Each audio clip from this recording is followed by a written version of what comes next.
Hello and welcome to the Sonic Cinema Podcast. My name is Brian Scuttle. Thank you for joining me at www.sonic-cinema.com, as well as the Sonic Cinema Podcast YouTube channel. You can check us out at the YouTube channel, where you get, in addition to the regular podcast feed, quick take reviews of some movies, including one that I took in at today's subject, the Renegade Film Festival. As well as, but even if you just subscribe at Apple, Google, Spotify, Good Pods, rate and review, subscribe, just every little bit helps and get the word out. I know Good Pods, we're actually doing pretty well on the film history front, and I appreciate everybody listening. And just subscribe, rate, and review wherever you listen to podcasts. It is very helpful. You can also check us out at patreon.com/Sonic Cinema. In addition to ongoing series like Life's Soundtrack for Easy Riders and Raging Bulls or Leaving the Collection, you also get reviews of short film blocks at film festivals such as Renegade, which all of those are now online, as well as Oscar nomination discussion and Q&A excerpts on the Golden Age era. And that is at patreon.com/Sonic Cinema. The Renegade Film Festival is officially behind us, and this is very, very much becoming one of my favorite experiences throughout the year. And that is a tribute to Vanessa Wright, the co-founder of the film festival, and just everybody who's involved. And I think it's that sense, I've talked about before, there's a sense of community to Renegade that just is particularly special. And I think it's what makes it stand out for the people who do attend, whether you're a filmmaker, whether you're a casual movie watcher, whether you're a member of the press, whether you are a juror. It's all part of the same family, and I think family is one of the most important things that Vanessa fosters when it comes to Renegade. It's one of the things that's most important to her. In my written discussion on Renegade, I talked about that sense of community. I talked about what it feels like to attend the festival. And today, for the podcast, I wanted to focus on the films and some of the ones that were my favorites, some of the experiences that were my favorites. All of the features did get reviewed in one form or another, and you can read or listen about those at the links on the Sonic Cinema page for my written thoughts on Renegade as well as this podcast.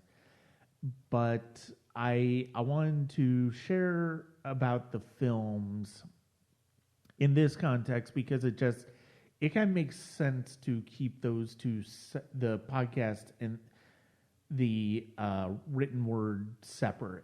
Because the podcast, I do want people to listen to it and feel like they're getting a different type of perspective on a film festival like Renegade. And so, without further ado, we will get to the films. And I wanted to start with a screening that was not technically part of the film festival, but it happened the Sunday after the film festival ended.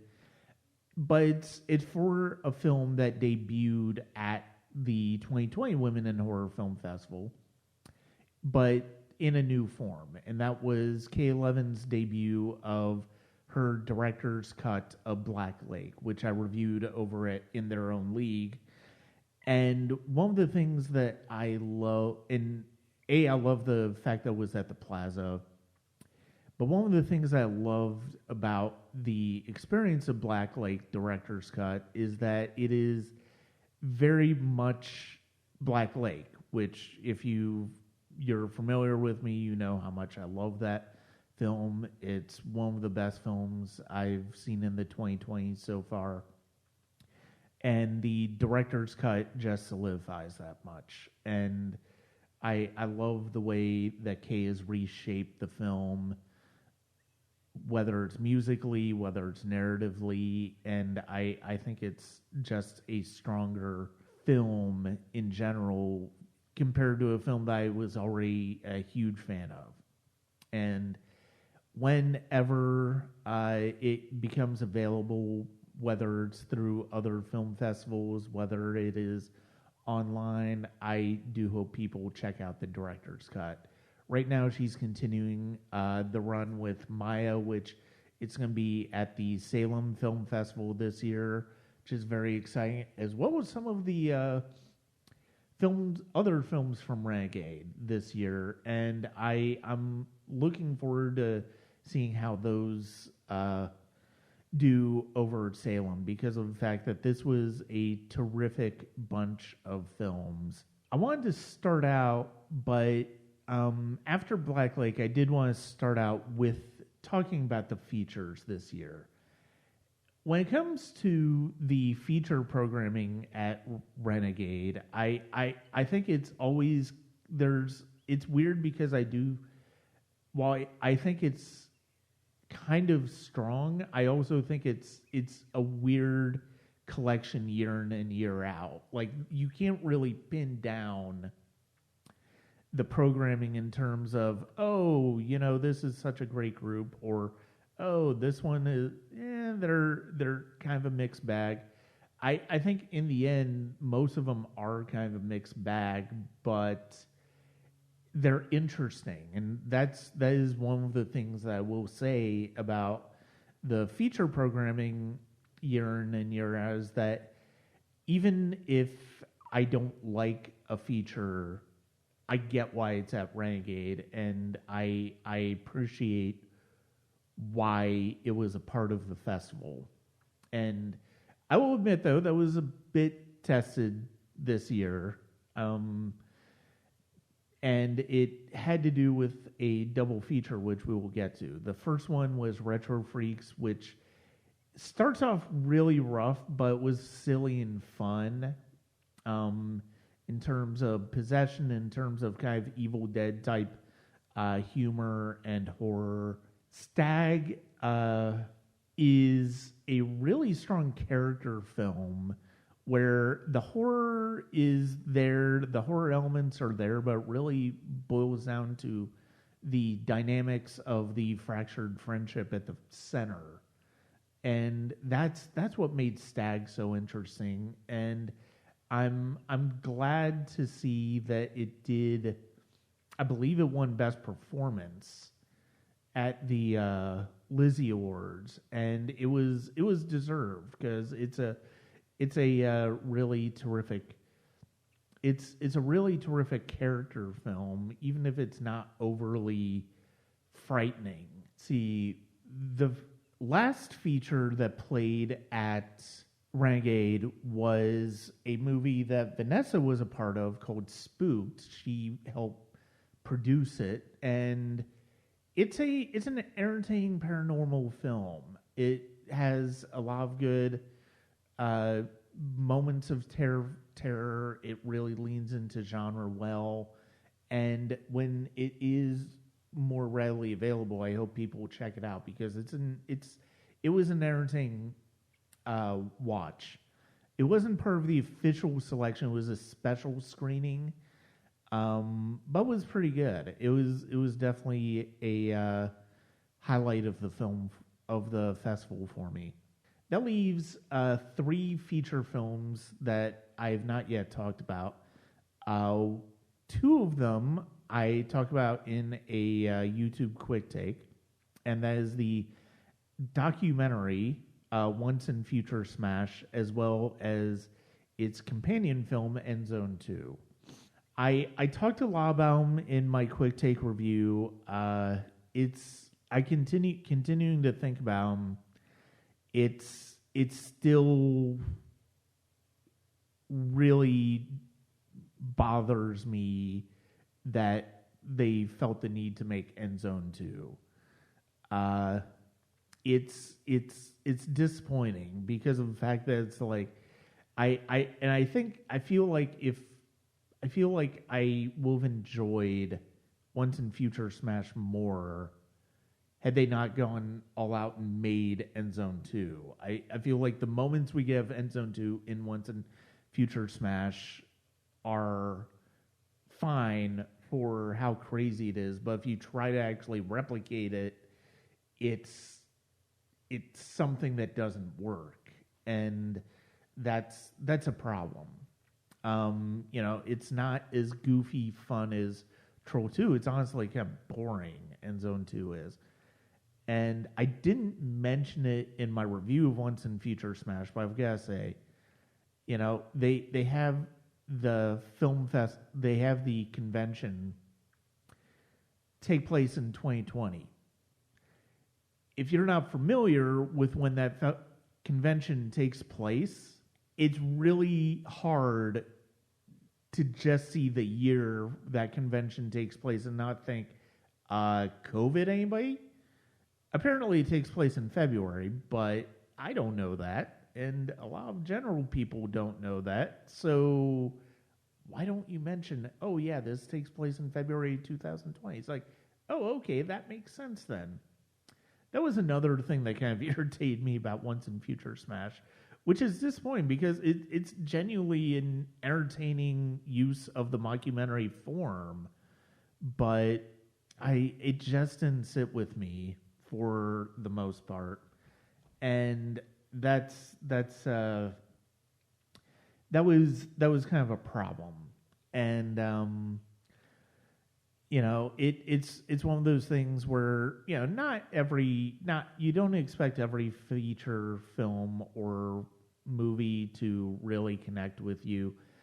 I was kind of, as much as I'll admit I was kind of dreading that one going in, I was disappointed still that it couldn't stick the landing, and that was problematic. That being said, there was one feature film that stood above and beyond, and that was Give Me an A, which was made in response to the overturning of Roe versus Wade last year, and it is a tremendous sense of collaboration between all of the filmmakers involved and continuity, and it is just a remarkable overall achievement. I had the pleasure to talk to the creator of the movie, Natasha, Halevi, and producer Jessica Galmor at the Rap mixer for the film festival, and I hope you enjoy that conversation. Okay, I'm here with two of the creators of Give Me an A, one of the award winners at the Renegade Film Festival. What are your names? I'm Natasha Halevi. And I'm Jessica Galmor. And I have to say, based on everything I've heard from other people, I know for me personally, this was far and away the feature of the festival. And I know it was one that a lot of people were waiting for, were wanting to see. The thing that struck me so much isn't unfortunately that you felt like it had to be made, because given the overturning of Roe v. Wade, it needed to be made. But how quickly everything came together. Can you shed some light on that? Wow. Okay. So, thank you for recognizing that. First of all, we're so happy to be at Renegade Film Festival. It's such a special, important festival that is like a champion for films like this, that where people are trying to communicate a need, a shift that needs to happen in society. You know, Renegade Film Festival, it used to be called Women in Film Festival, and Vanessa realized like that needed to shift because there were people being left out that needed their voices raised, and we need our voices raised. That is the thing that made it happen so fast. When it really comes down to it, we knew we had something to say, and we had to say it really fast. Logistically, it can get a little bit boring. The truth is, like, we had to do it, so we did it. Logistically, like, we were running, and we had so many specific components that came together, and Jessica is a key part of one of those things because creators want to create and spend time and think, and we didn't have time to spend time and think, and that's part of what makes this really unique is because it's a gut reaction. Like, it's very raw, you know, like everything that everybody wrote, it's like immediate, and nobody had time to like fix it.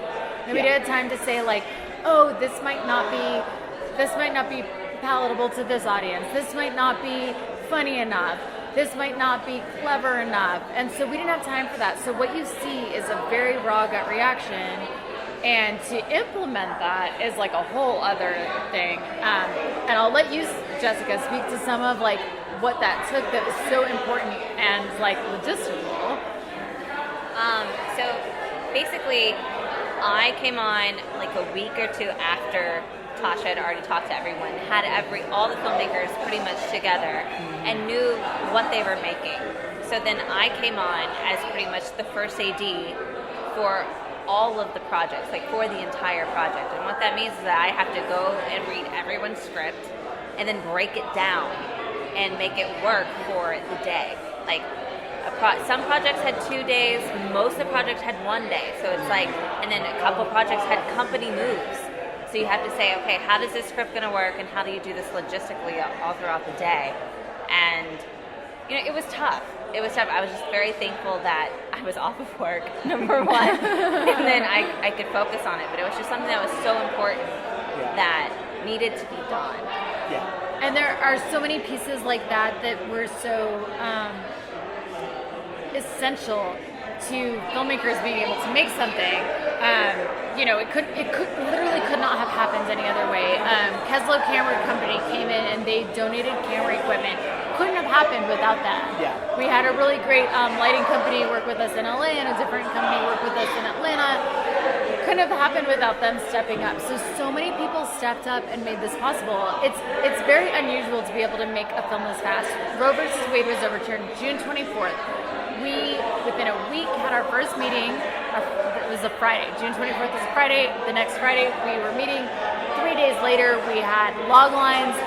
Within a week of that, we had scripts written. We had a really great team of mentor producers. Falcone Lacani Adams, who's a producer at Vice. Sarah Smith, who's a producer with Marvel. And Judy Greer, who's a prolific actress, all read the scripts. We got very serious notes and had revisions within another week. We were shooting in less than a month of Roe versus Wade being overturned. So moving that quickly was crazy.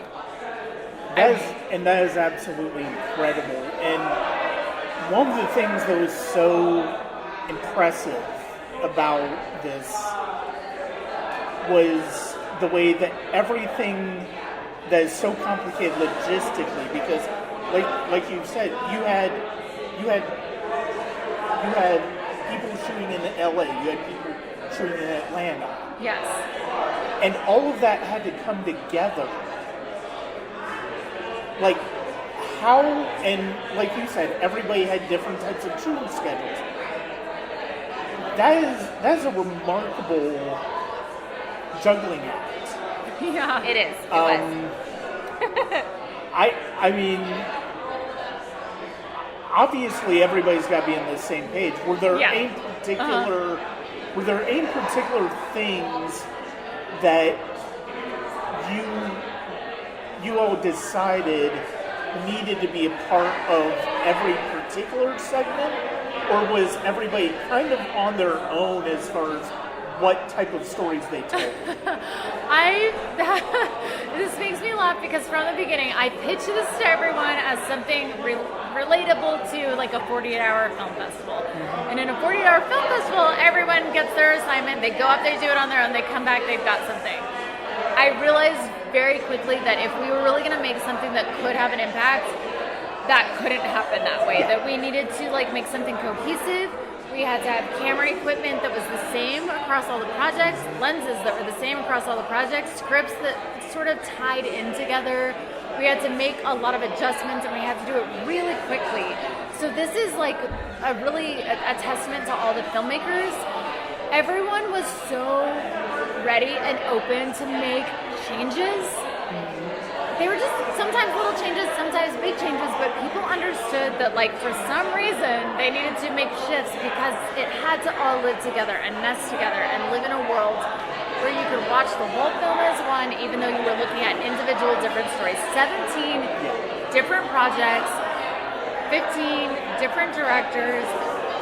It's a big thing to get that many different people and concepts and ideas that are so different, yet so similar and coming from the same need to fight for women's rights, fight for reproductive rights.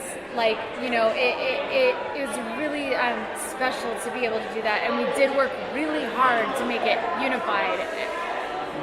Yeah, no, we did. It was interesting just from my standpoint, just because I've been an assistant director for a while, and just being able to work with other creative people and like figuring out how they work within their own realm, and then bringing my expertise to help them. And a lot of people were very receptive to that, and I was thankful for it. So I was like, okay, good. At least like I know I'm on the same page. Like I'm not your enemy. I'm just, you know. And some people were like, oh, she's trying to schedule way too much out of the script. Like, no. I promise you, this is how you're gonna get it done. This is how we get it done. Yeah. And here is why. But no, we really just came together, and not even all the projects that we had were able to film. There was one project we were very sad that we couldn't film, because honestly, it was my favorite script. It was the one that I saw that I was like, this would take a week to do properly. To reading the script and breaking it down, I said we would need a week, and I would want to give it that week because it was an important story, and I felt so bad we couldn't do it. And she was so nice and understanding. But yeah, that was tough, being like understanding that not everyone's story is going to be able to get made. Yes. And not everyone's story can be told the way that they want it to be told as well, because it has to be all conclusive. It all has to be inclusive. So, yeah. And I think, you know, this is the anthology format. And one of the things that I think so many people are accustomed to with the anthology idea is that it is, you know, something, usually it's different stories. You know, you're not necessarily, sometimes you'll have stories that are interconnected by one element or multiple elements or multiple characters. This is not that. But there's this shared idea of the struggles. It is the struggles that women have when it comes to bodily autonomy, most predominantly in the United States, but really the world. Yes. I mean, there are some places that are certainly making progress in that, and then there's us, which in the United States, where we're back up. Yeah, we're backtracking for sure. And was there ever a time, because you already mentioned one story that unfortunately had to be cut, and you know, certainly with the time logistics, it's understandable, but I can tell that it's disappointing that you weren't able to do it. Was there anything as far as the anthology format where some people thought about the idea of doing the same characters in different stories, or because of the logistics, that was just not really something anybody thought of? Yeah, we definitely had, you know, like having a shared character across an anthology can be a really cool idea. Some of the creators on this film have like toyed with that on other projects as an anthology project of female filmmakers. So like some of the people in this group have worked together on anthologies before.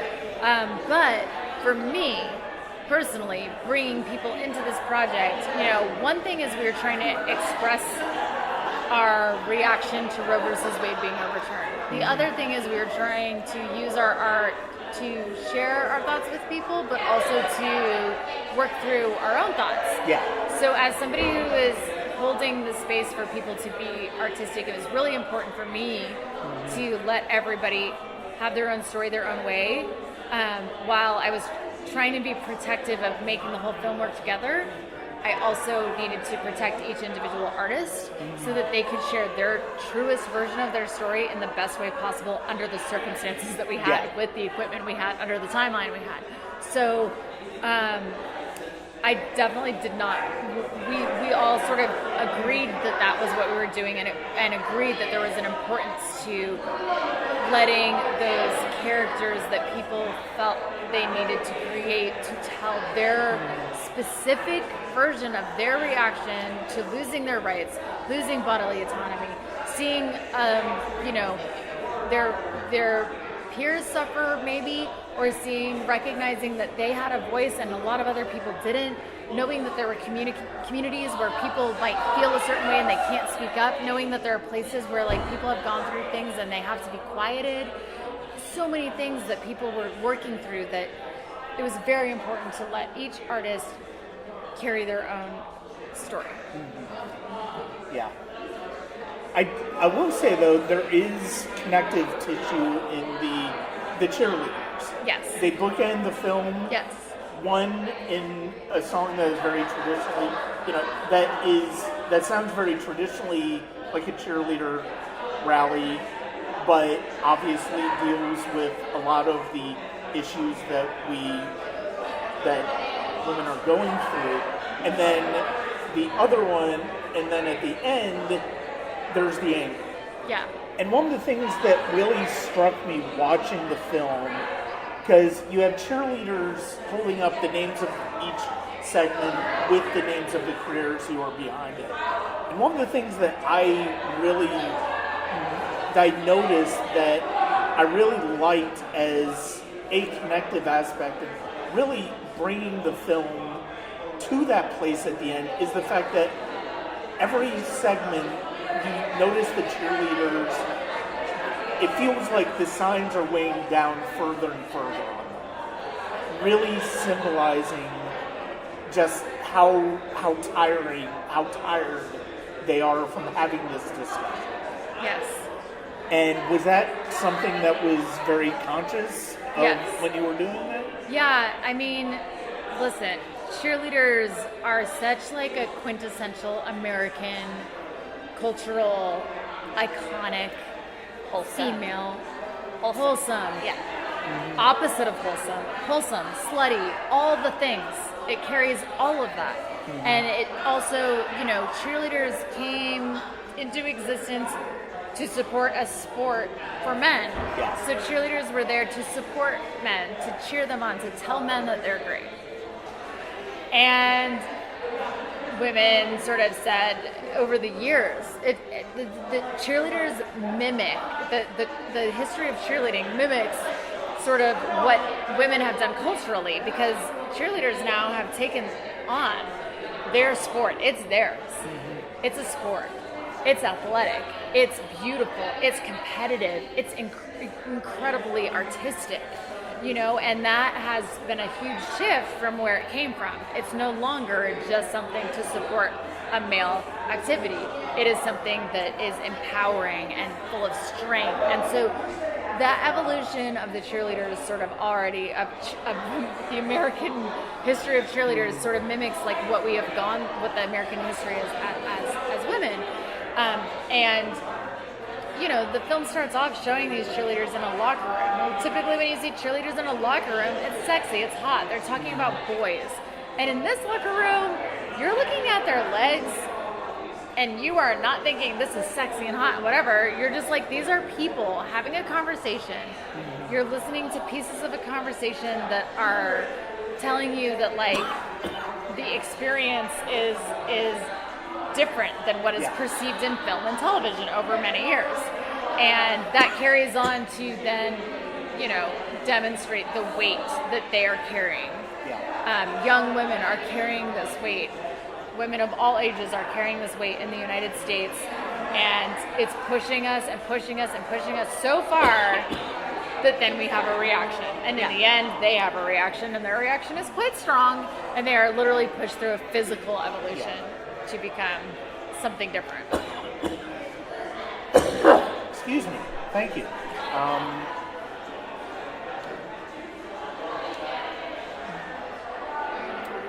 Who would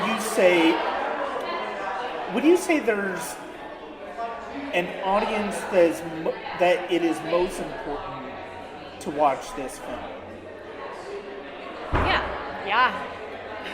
To me, it's the teens right now. Honestly, it's the like 9-year-old to 15-year-olds, like little girls need to see this. And I say that because I have 2 nieces that are 9 and almost turning 13, and they're going to hit puberty. And like my family's from Texas, and we all live in a small town, and you just don't talk about your period. You don't talk about, you know, any sort of, you know, aging. You don't talk about any of that. And especially sexual education is not something that you have until you're a senior in high school. And so it's not, and I can understand where parents would say this might be too strong of a film to show a young child, which in some cases they are correct. But in a lot of ways, it's not. They should see this because they're going to watch it on TV anyway. My youngest niece, who's 9, watches YouTube and wants to be a YouTube star. They want to be a TikTok star. They see all of this immediacy from social media and from TV and everything else, and it's all sexually graphic. I mean, hell, I watched 90210 whenever I was a 5-year-old.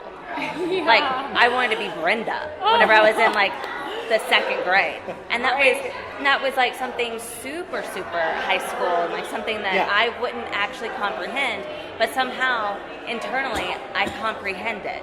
And so, introducing a movie like ours to a younger audience is actually very smart. It's not something that's radical. It's a talking point. It's a teaching point. And I think that's what a lot of people are scared of, is to teach people, like teach little girls, like this is what can go on with your body, and this is what happens whenever, you know, you have sexual intercourse, and you have to have a child, because a lot of people in the South don't know it, you know. That's why we have musicals like Spring Awakening, you know, where, I don't know if you've seen it. It's like, I've not. It's based off a German play from the 1800s where you have a bunch of 14-year-olds, and one of the main characters gets pregnant, but she doesn't understand why. She's just in love with this boy, and then something magical happens, and then she gets pregnant, she has an abortion, she dies. And like, the play is not fun. It's a great musical and a great play, but it's heavy and it's real life, and that's what people deal with all the time. I've seen kids that are like 14 years old, 13 years old that are pregnant. And it's like, how do we get there? And how do we stop? But no one wants to stop it because no one wants to have that conversation. So I think for our film, it's important to show it to the younger audience. It's important to show it to middle schoolers, honestly, boys included, because they're just as responsible. They don't understand. They think, oh, well, you know, and little boys be boys. And honestly, that's what I was thinking. I was thinking it is important for men or boys to see this because we don't, even though we say we can say we can understand what you're going through, we really don't. And I think that's where this is, but I absolutely completely understand where you're coming from too. And I think that is I think anywhere in that age range is important because of the fact that it's like, I mean, I know when I was growing up, like I was curious about R-rated movies. I was watching R-rated movies. Sure. And I mean, It's only more accessible now than Yeah, before. exactly. Yeah, like, exactly, because of YouTube, because of TikTok, Sure. they're going to find that if they want to find it. So you don't yeah. even have to go to YouTube or TikTok. No. Like, you can just Google it. turn on the television. Yeah, Yeah. first Yeah. of all, you can just Google it. Google but it. also TV. Yeah. Like, Absolutely. all my favorite shows. Believe me, they're showing it. Yeah, and it. Yeah. And yes, you're absolutely right. Like, you know, when people are like, this is a great film for women, the primary audience is women. I'm like, women already know this. Yeah. They're not like, they might see this and relate to it, and that's really important.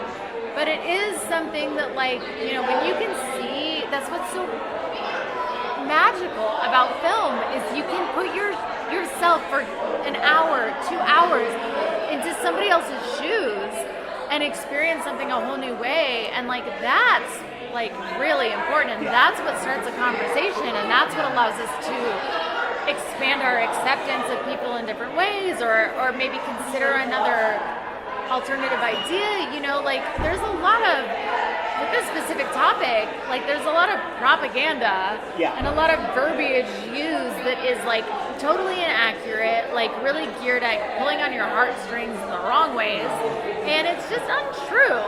And what we've done is we've avoided like trying to beat anyone over the head with a here's our thoughts. We're just showing you our reaction. And that's all over the place. It's done through horror, it's done through sci-fi, it's done through comedy, it's done through dark comedy. And it's just done in a way where you can interpret it how you want, and it's our feelings and our emotions and our response.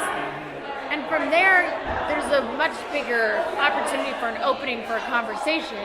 So we're trying to open the conversation, not shut it down. It shuts it down when you try to tell someone it has to be this way. Listen, I'm not going to try to lie here. I want bodily autonomy for everyone. I want women to have access to their health care, which involves abortions. I want anyone with a uterus to have access to health care. I want people to have equal rights. I want people to live in an equitable world. So there's no hiding what I want, but what we're showing with the film is our feelings about having some of those things ripped away from us. And that's a conversation starter. That's not, I'm going to tell you how it has to be. I'm telling you, listen to how I feel about this, and now can we talk about it and maybe consider changing it. So that's what we want to do. So I think this film is made to be seen by a much larger, wider audience than you might think when you hear this is a film that is a response to Roe versus Wade, made by women who want rights to their body. Yeah. It's open for conversation. We are ready to talk about it. We are open to the fact that people have different thoughts on it, and that's what our film is trying to do. And I think that's one of the things, and that is one of the things that makes the movie so impactful when you do see it. And the fact that it does it through different genres. The fact, and that's what I love about genre films in general, because of the fact that it really it uses the realms of fantasy to illuminate ideas that we deal with in the real world. And there are also very real world situations we're seeing in this film, in each of the segments. And that's one, in the way that the conformity is, like that you guys were talking about earlier, that was so important to you. That's where that makes sense, because even though each segment is going from genre to genre, it's all about the same conversation being had. It's all about the same conversation being started. Yes. And I really appreciate the fact that I had the opportunity to watch the movie here. And like you said about Renegade, that's one of the reasons I love coming to Renegade. This is my third year at Renegade. I feel like my eyes are open every time I come. And it's voices that you get, it's voices like yours that have helped me with that, and I really appreciate you bringing the film to Renegade, and I had the opportunity to see it. Thank you. Thank you so much. Yes, I agree. I couldn't agree more. this film is, I do hope that this film is a conversation starter for much more people. I'm sure there are, like you said, I'm sure there are going to be some people that are just like, oh, I don't want to see it. Sure. I really hope they change that. I really hope they reconsider. I do too. I hope so too. Because apart from the fact that this is a story about ideas, it's also a story that has some very entertaining elements. Yeah. And that's what is so important about fiction, is that you're able to find an entertaining way into a serious subject at times, and this does that exceptionally. Thank you. But yeah, I appreciate your time tonight. I know it's getting late, but again, congratulations. It might be 2 a.m. It might not be. but I do appreciate your time. It was wonderful to see this film. It was wonderful to see you. Thank you so much for wanting to talk to us as well. No Appreciate problem. it. When Give Me an A becomes more readily available, I hope people get a chance to watch it and take the chance to watch it and just take in what the filmmakers are going for. And their purpose is to just start a conversation. And it's a conversation we shouldn't be having at this point, but unfortunately it feels like we always need to have this conversation. And I appreciate the film for making me think even more about what it's like to have to deal with society as a woman in each of these stories when it comes to bodily autonomy. I think that's one of the biggest takeaways from Give Me an A. There's some really entertaining segments in the film, but ultimately it's a call to action. It's a call to activism. It is a call for understanding and just listening. And I think that's the biggest value that a movie like Give Me an A can offer. And it was far and away the best feature at the film festival, and it won Best Feature Film at the film festival. So we are going to continue with the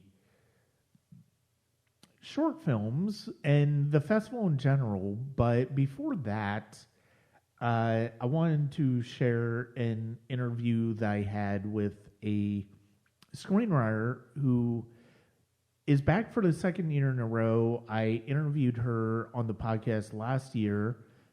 She has screenplay in the screenwriting competition last year as well as this year, and this year she was the runner-up in the short film competition. It is Megan Fitzgerald, and I hope you enjoy this conversation.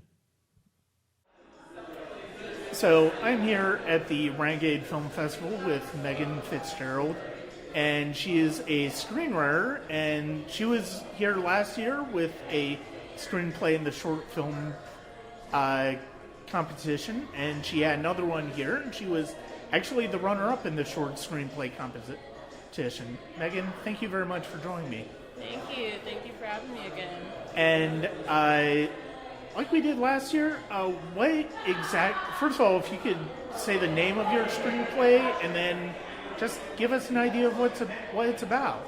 Sure. It's called Kindness Coins, and it's based off of the quote from Sylvia Plath, like, women aren't just machines that men could put kindness coins into until sex falls off. And it's about an artist who orders a Muse robot to inspire him to make his art. Okay. All right. I know we were talking about it a couple of nights ago with some of the other people here at the festival about how artificial intelligence seems to be kind of in vogue in terms of setting a story, whether it's horror, whether it's genre, whether it's science fiction, within the realms of AI. Thinking about like Steven Spielberg's film, thinking about Ex Machina, think about Megan recently. What was the idea? Where did the idea for this come from? Well, weirdly enough, even though it's a sci-fi film, and I'm also inspired by, Ex Machina I loved, and Twilight Zone I loved, and it's got its, weird little, like, robots do stuff, Black Mirror and everything. But weirdly enough, this screenplay was inspired by art history. Okay. Because, like, there's, like, Pablo Picasso, like, he's notorious for, like, he has a lot of muses, and he uses them and abuses them and throws them away and gets a new one. And even one of them, like, unalived herself because she couldn't handle the being used and discarded. And then another artist named Auguste Rodin, and he's a French artist, and his muse and his student was Camille Claudel. So in the screenplay, like, I reference that the lead character's name is Camille and the lead artist's name is August. Okay. I love the different inspirations that people bring to that, and how, especially even in screenplays, it's important to not necessarily think about it just in terms of, okay, what movies is this like? Because obviously you don't want to repeat what somebody else has done, but also what ideas inspire us? Is it a connection to Sylvia Plath or art history that you've kind of found yourself in that led you to this idea? A mixture of both, but mostly art history. Okay. And then because I'm an art history major, by the way, so that's where all my art history stuff comes from, and I'm such a nerd. But we were always taught, like, from the muse's point of view, like, Camille Claudel is a famous French sculptor, but she's always tied to her problematic muse relationship with Auguste Rodin. And she was actually committed, and she actually had a horrible end of her life because of the aftermath of that. And then same with the Picasso muses, we also talked about those in class because I took a women in art class, so we delved more into women's side of art history than men usually. And then the reason why I wrote this particular script at the particular time I did was because I see the same thing happening now, where, like, I've seen a lot of male identifying artists who they're quite insecure, so they put all of their eggs into a muse, and it's usually a female identifying muse, and then they use them and they throw them away, and then they get a new one. And then I was kind of perturbed because I was like, these artists are treating their muse like they're things instead of like people. And then I was frustrated about that. So then I was like, what if, like, she's a robot? Like, what if this muse is a robot and she's ordered to be, that's her job. Like, this is your job. And it's like, well, I don't like this job. And then in my screenplay, the robot, she's gaining artificial intelligence, and she's waking up and realizing, like, I didn't sign up for this. Like, I don't want to do this. I have my own hopes and dreams outside of just being here for you to inspire you.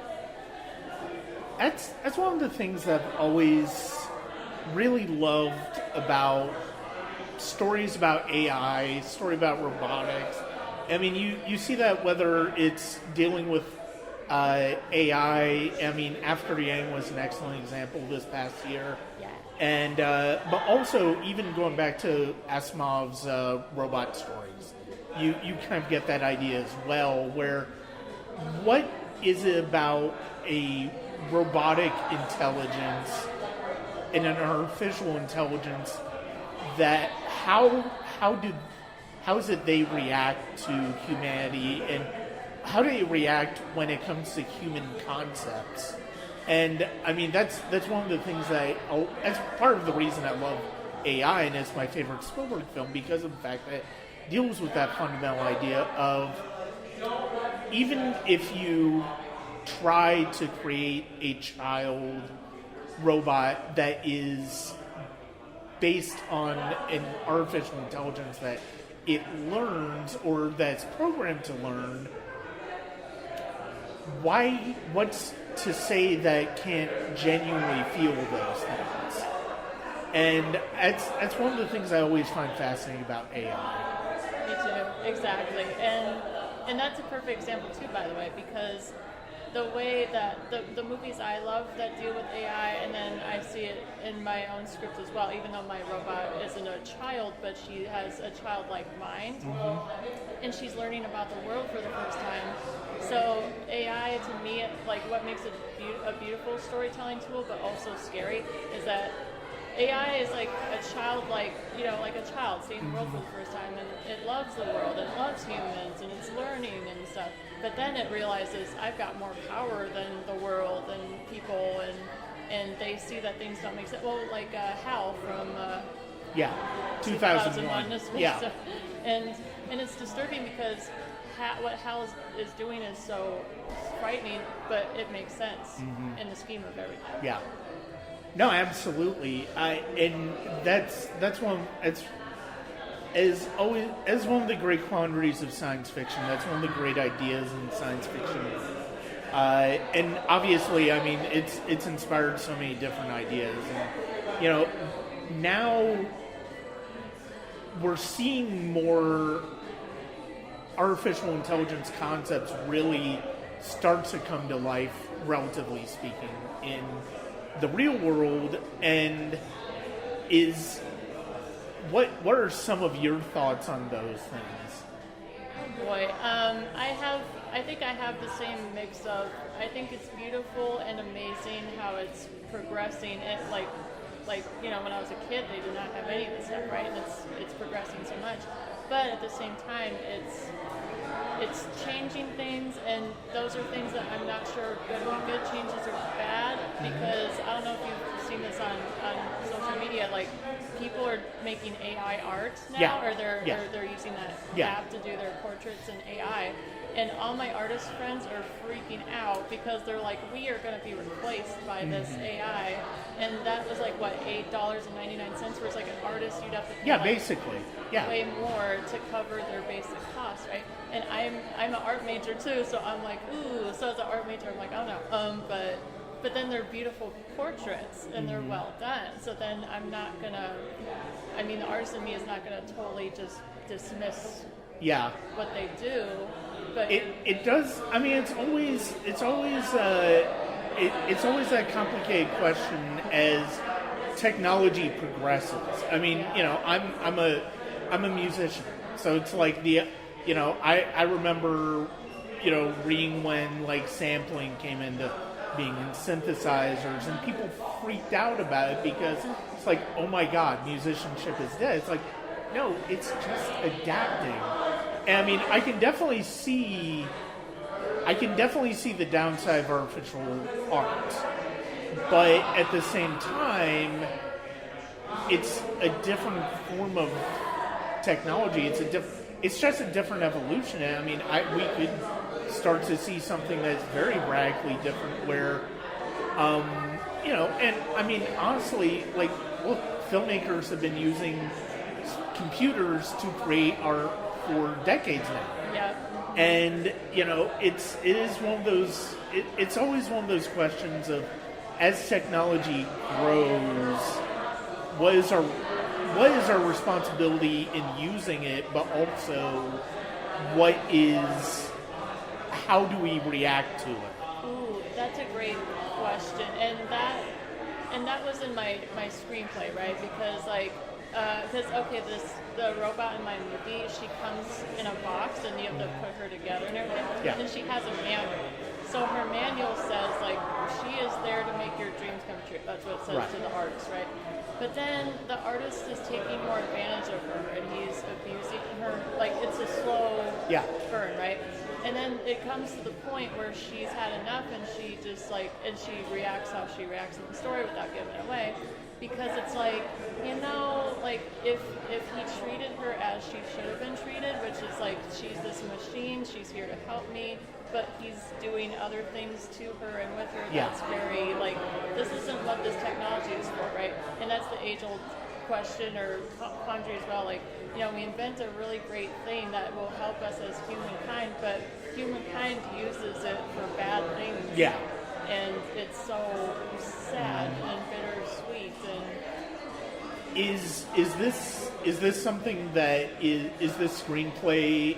Are you actively looking right now as far as getting it made, or do you have other things that you're working on getting made now? oh boy, I always have my collection of scripts that I'm working on and trying to get made. So like Kindness Coins, I want that to be animated, so that one's going to be more money. Yeah. And I should just hire AI like app to animate the movie for me. And then I don't know, it'd just be like, I'm like, see, it's a quandary, and everyone's like, wow, that's messed up. But I'm looking to produce my other scripts, People in the Box from last year, and Okay. then my other script, The Boneyard. They're both smaller, real, live action movies and stuff. All right. And then I'm working on a TV show as well, so I'm always just like, but Kindness Coins, I have my set plan for it. I'm collecting money. I pitched it to a few people. I pitched it in London last year, so it's gaining more.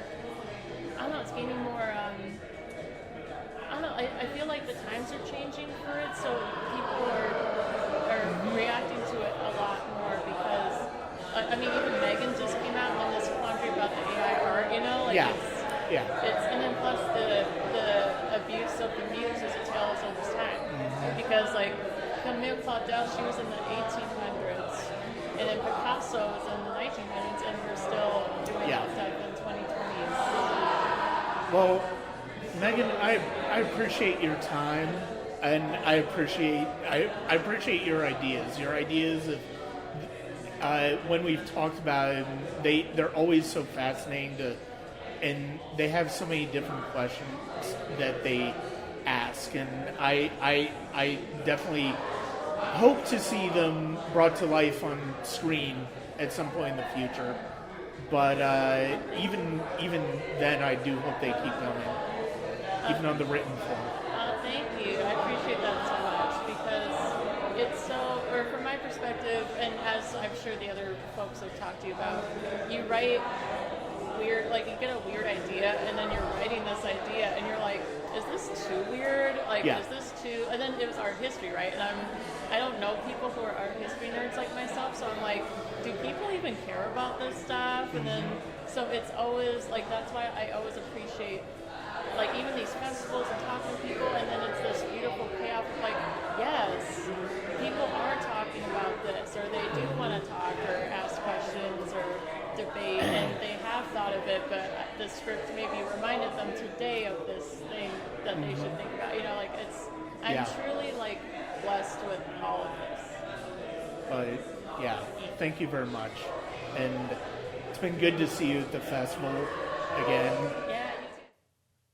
One of the things I like about all of these conversations I had this year is that all of them really kind of get to the sense of community, the sense of discussion that filmmakers and press and everybody at the festival can have. Like, we can go from a very specific topic in terms of the film or the project that the person is talking to, and go into larger ideas on that particular topic, and that's very exciting, and that's one of the things I love about this film festival year in and year out. It's a terrific experience, and I thank all of these women for their time. With that being said, let's get to the short films proper. And this was an uncommonly good year. This is one of the strongest blocks, collective series of films that I think I've seen at a film festival like I said, when End Zone 2, which is essentially a bonus feature to a mockumentary, is the biggest dud I see throughout the festival. You're doing something right when it comes to programming. There weren't any short film blocks where I felt like, oh man, this is gonna be rough. All of these short film blocks, there were some that were just good, but when it got really good is when when the film festival got great. And there are some terrific examples of that throughout the festival. Some that are not part of my best of lists for this festival that are ones that really connected with me are Halves Through Night, Gladiators, Thursday, The Sprayer, Good Neighbors, The Devoted, Moonlight Sonata with Scissors, Discovery, The Night Courier, and Love Struck, as well as Chicks and Violet Butterfield, Makeup Artist for the Dead. All of these are really good films. The fact that they are not necessarily part of the best for me is not to say they're not well worth watching. They are very much well worth watching. They're all entertaining or enlightening or insightful and emotional in their own way. And I love that I saw them all in the context of Renegade. And it is absolutely... It's absolutely a terrific example of the variety of stories as well as the sense of purpose that a lot of these filmmakers work with. And that is something that is always appreciated when it comes to filmmaking. Because filmmaking is not easy. And not everybody can do it. And these filmmakers, they do it about as well as you could ask for. Going into the favorites I had throughout the film festival, Knit 1, Stab 2 was a fascinating video essay on the symbolism of knitting throughout film and especially through genre. Dirty Rotten Tofu and the Gohan Girls was a terrific revenge western that looked great and felt very pure towards the genre. Violet Days was an absolutely haunting story of connectivity with two friends, one of whom is getting ready to leave. Boohag or Shadow Man was a darkly funny example of a film of the Conjuring subgenre of horror. Stuffed looks at what happens when a friend wants to be remembered by one of their best friends, and so he gets himself taxidermied after he dies. Kickstart My Heart was a really riveting look at a woman fighting for her life after an accident. Solita is a haunting film with a really painful, with a very painful denouement regarding a cat, and that's all I'll say. But it looks fantastic, and it really sticks with you. And then one of the films that was in the side splitting was Number 12, which is basically about a woman who hears about a serial killer in her neighborhood, and we see what the truth of her character is. And it's a film written and directed by Nonie Shiverick, whom I talked to last year. She was the screenwriter of Scales. She had number 12 here, which she had said she did specifically for Renegade. And she also was the winner of the feature screenwriting award for her screenplay. And we had a chance to talk again at the after party for the festival. And I hope you listen to that. Hope you enjoy that discussion. Who am I with at the Renegade Film Festival? Hi, I'm Nonie Shiverick. I was the writer, producer, and director of the short film number 12. I'm also the writer of the feature screenplay The Other Side. And The Other Side won you another Lizzie. It did. It's Congratulations. Thank you. Thank you so much. It is always an honor to take home a Lizzie. This is my second time. And I honestly couldn't be more pleased. It was amazing. I didn't expect it, and it was amazing. Yeah, that's one of the things I love about Renegade is the fact that during the awards, it always feels very up in the air, and that's very counter to what we go through every year with award season and stuff like that. It seems like by this point we pretty much know what's going to happen. Yeah, it's like the antithesis of the Oscars, and I think, well, it's a combination of really, really strong films kind of throughout every single block, and then the fact that everyone here, we're all a bunch of just big film nerds that don't expect to win anything, and then we do, and we're like, oh God, I won a thing. How am I supposed to... This doesn't happen. I don't win things.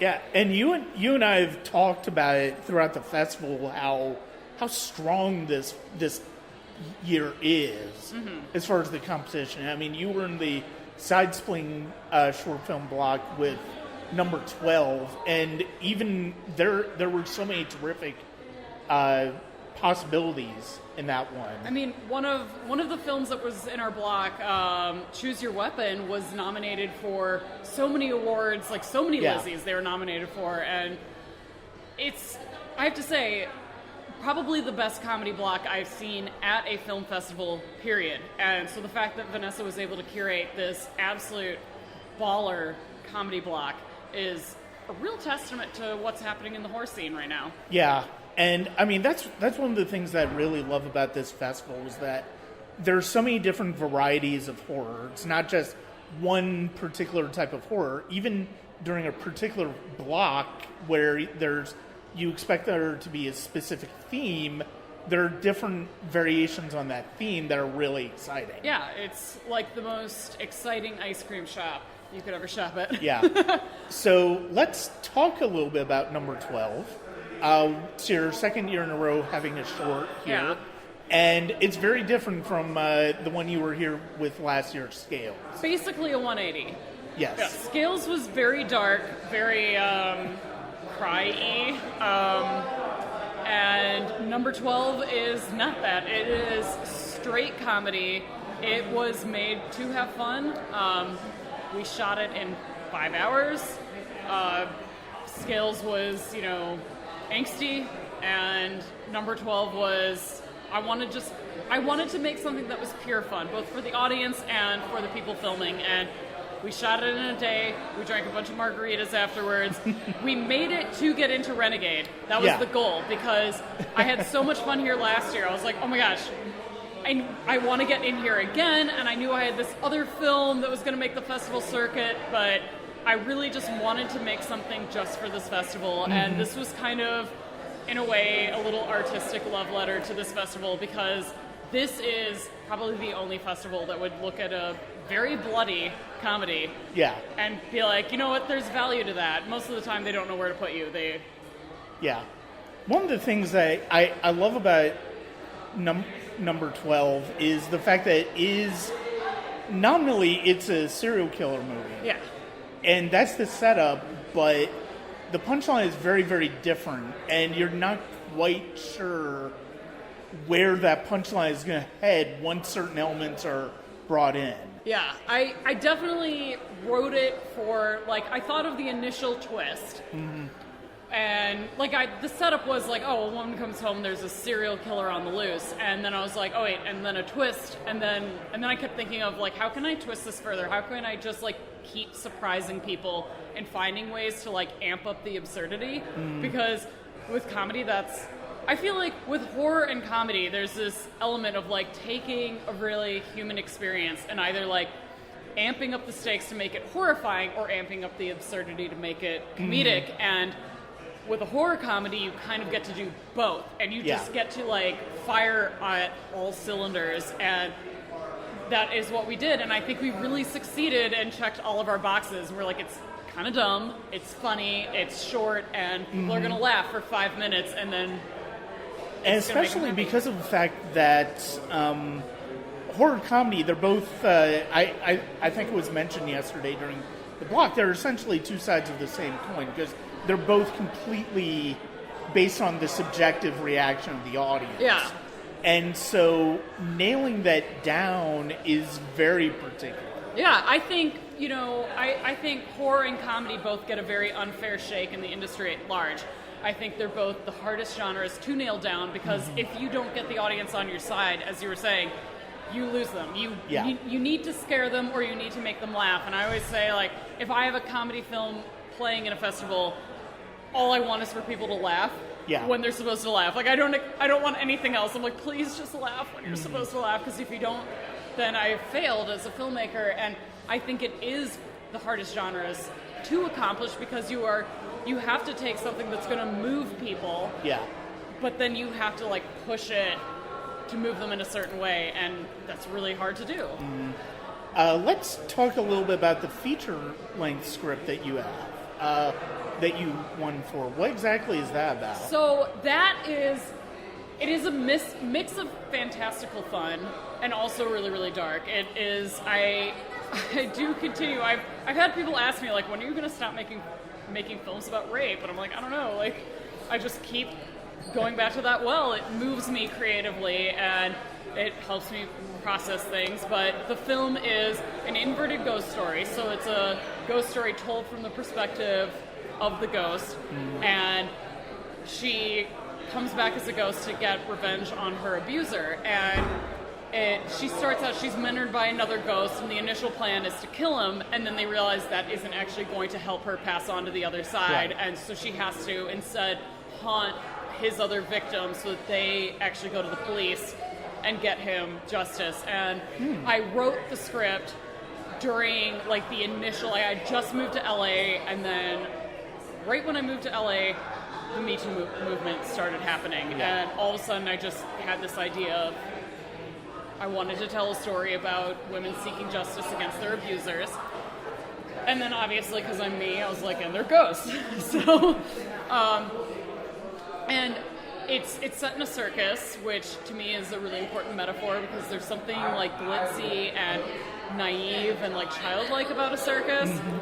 And this instead keeps peeling back those layers, and you see the systemic abuse happening, like how people in power are enabled, and how. So it's very much a story about abuse and power dynamics, but with ghosts and in a circus. And it's and I was shocked it won. I was really happy, and I love the story.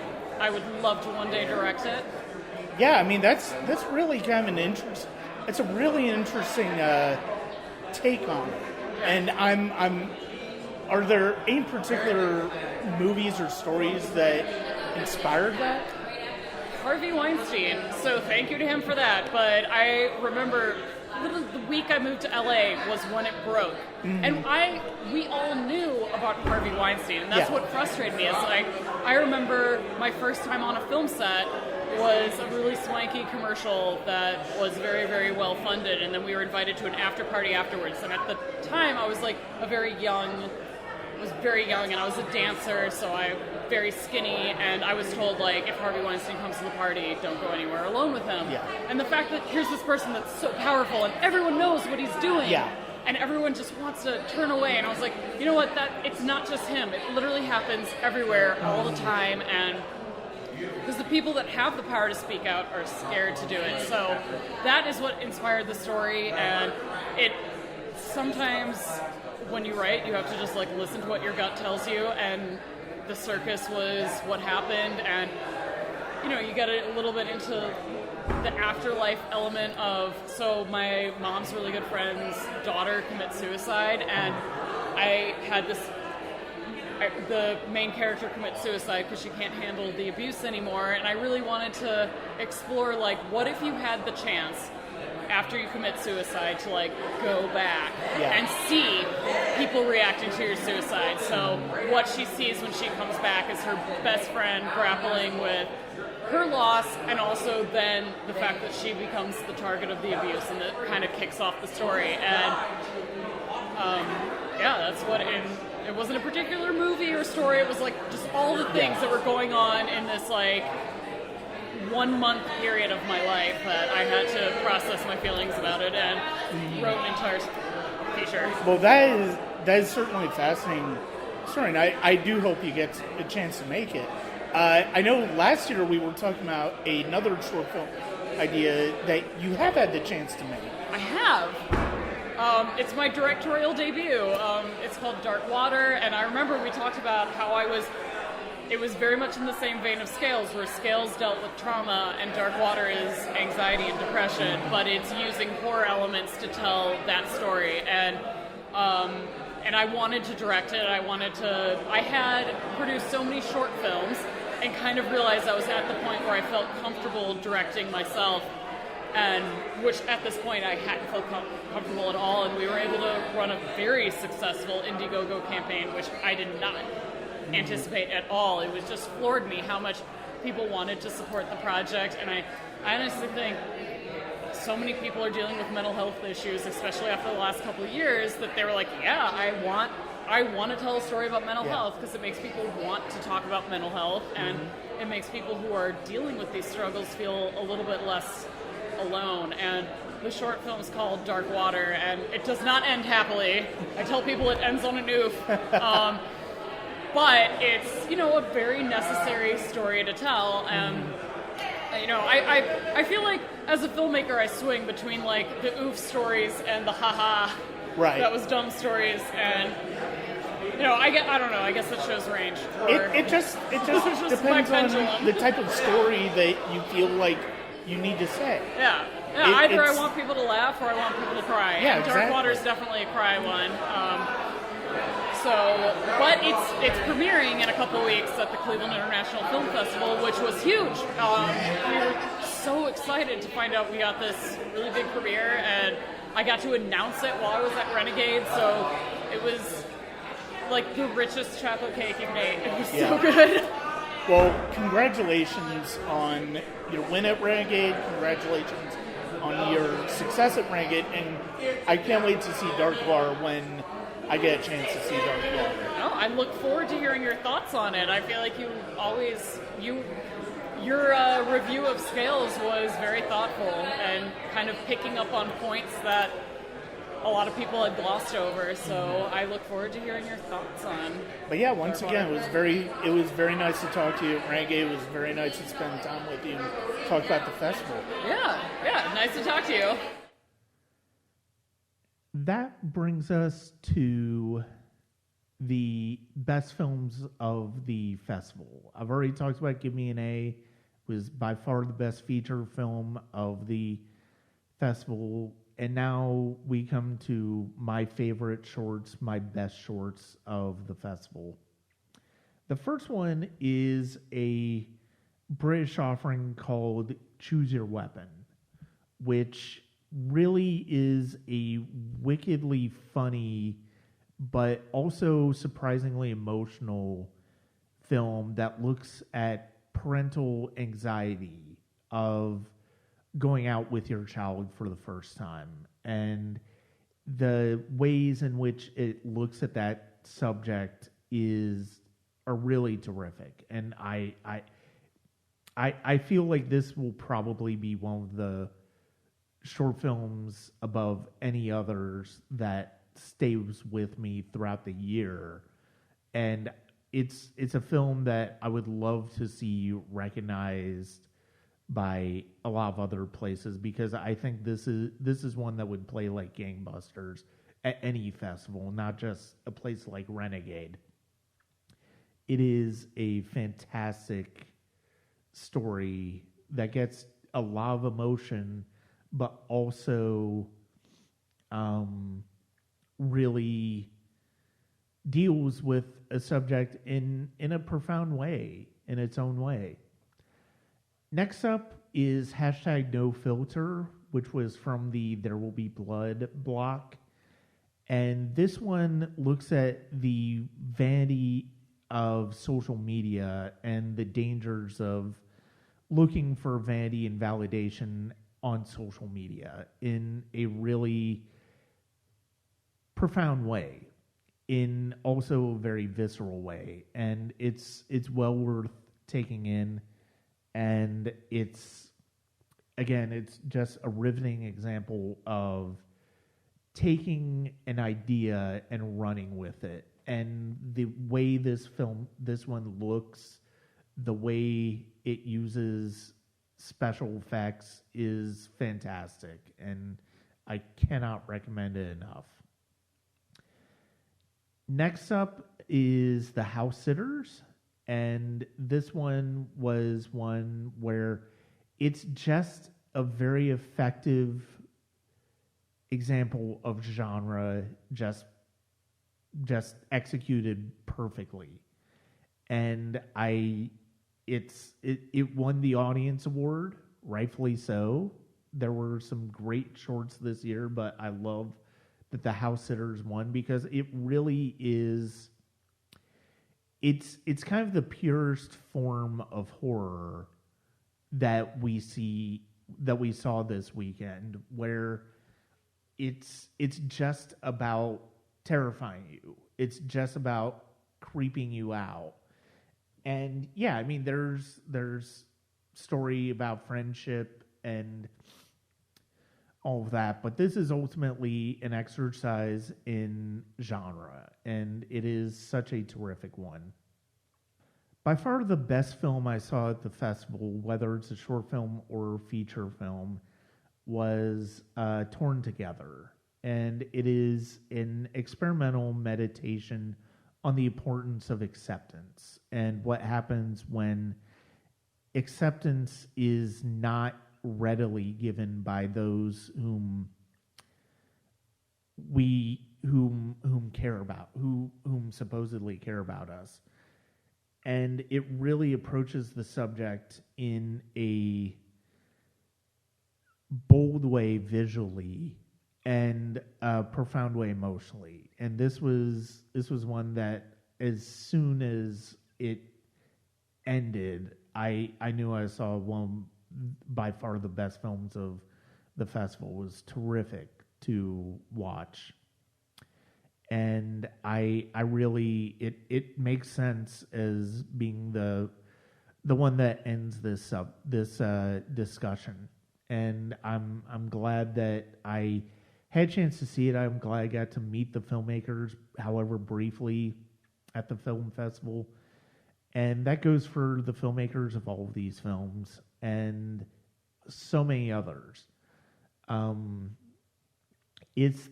Like I said, this was an uncommonly good year at the film festival, and it's one of the best lineups I think I've seen at a film festival, just in terms of how much of this was just good and very good. And there were very few ones where I'm like, yeah, okay, I get it. This isn't really for me, but wasn't really a whole lot of that. All of these were good in their own ways, and I love that. And thank you, Vanessa, once again for having me be a part of Renegade. This is so different from covering something like Atlanta or Sundance. It feels like you're truly part of things when you're doing it. And I love that. I love that experience. And it's one of the things that I go back to year in and year out for Renegade. And I look forward to many years down the road doing the same thing. That's going to be it for this episode of the Sonic Cinema Podcast. We've got some great guests and great subjects coming up. We're going to talk about a living legend. We're going to talk about one of the great actresses from Hollywood's golden age. We're going to talk about one of the boldest filmmakers now. We're going to talk about one of the most revolutionary independent filmmakers of all time. And I hope to return to the Atlanta Film Festival. So I hope to have that at some point. And then there's going to be a lot of really great, some return guests, some first-time guests. And I hope you click subscribe, rate, and review. Continue to follow the podcast. And that's going to be it for this episode of the Sonic Cinema Podcast. Thank you for checking us out wherever you listen to podcasts. And you can always keep up with my reviews at www.sonic-cinema.com.